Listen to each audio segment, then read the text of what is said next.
مسیح خدام نے آپ کو سلام، خدام نے آپ کو برکت ہے۔ آج ہم لے کر آئے ہیں آپ کے لیے خدام کا زندہ کلام، خدا کا غضب۔ خدا کا غضب ہم لوگوں پر کیوں نازل ہوتا ہے؟ خدا کا غضب تب نازل ہوتا ہے جب ہم خدا کے کلام کی خلاف ورزی کرتے ہیں، خدا کے کلام کے حکموں کو ہم مانتے نہیں۔ کتاب مقدس کی تعلیم کے مطابق خدا پاک ہے اور عادل ہے۔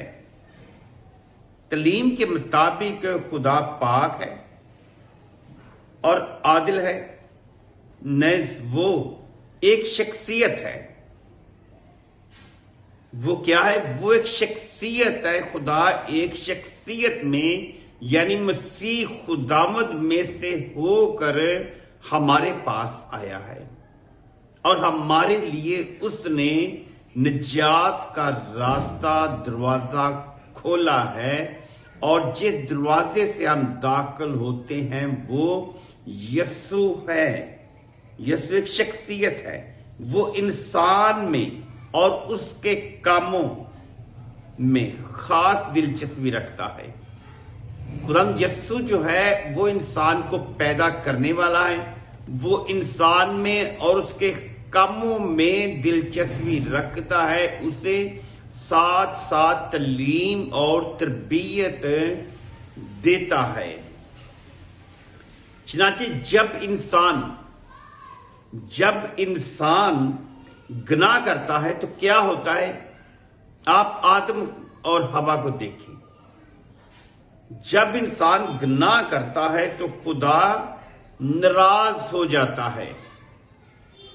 جب لوط کا شہر جو تھا ان لوگوں نے جب گناہ میں وہ پھنس گئے، گناہ پر گناہ کرنے لگے، تو خداوند ان لوگوں سے بھی ناراض ہوا۔ کوئی بھی وہاں سے راست باز نہیں نکلا سوائے لوط نبی کے۔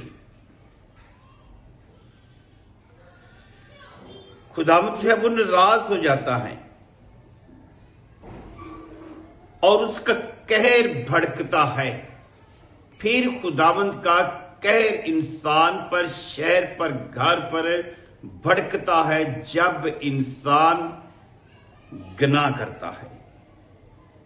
آپ دیکھیں خروج کی کتاب، اس کا 22 باب، اس کی 24 آیت میں ہم دیکھتے ہیں، اور یسایہ کی کتاب، اس کا 9 باب، اس کی 19 آیت آپ دیکھیں تو اس میں لکھا ہے جب خدا کا قہر نازل ہوگا تو وہ ان کو تلوار سے کاٹ دے گا، ان کی بیویاں بیوہ ہو جائیں گی اور بچے یتیم ہو جائیں گی۔ ہم نے بھائی خدا کے کلام کے ساتھ ساتھ چلنا ہے، خدا کے کلام کو ساتھ لے کر چلنا ہے، کیونکہ کلام جو ہے خدا کے منہ کی نکلی ہوئی بات ہے۔ خدا آپ کو برکت دے۔